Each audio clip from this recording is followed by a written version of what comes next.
आपको बहुत ही स्पेसिफिक होना पड़ेगा. You have to have a list that what exactly are you looking for. Are you looking for a relationship for sure.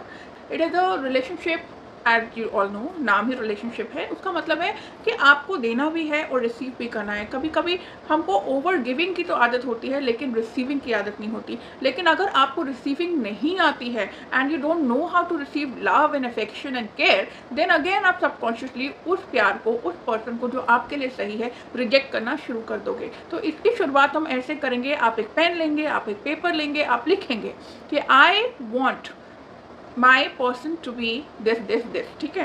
For example, I want him to be tall. I like tall guys and it would be easy for him to reach out to the cabinets and help me around the house. I want somebody who is looking for commitment so that we can settle down later.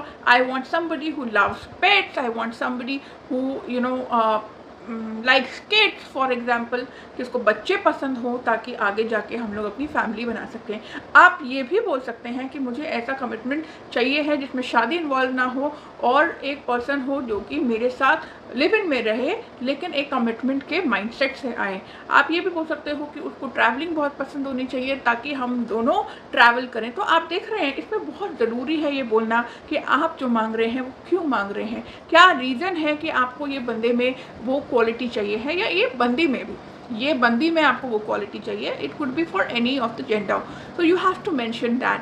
अब आप पहले तो want लिखेंगे लेकिन law of attraction के हिसाब से wanting is a lacking energy. तो जब आपको पहले फिगर आउट हो जाएगा कि these are the things I want in my partner, तो उसके बाद आप उस पेज को फाड़ देंगे और नए पेज में लिखेंगे I am so happy and grateful to have this wonderful person who is loving, caring, is tall. ऐसे ऐसे करके आपको स्क्रिप्टिंग करना है. आपको लिखना है all the qualities that you want in that person. And this is a warning for everyone. Do not attract or manifest your twin flames.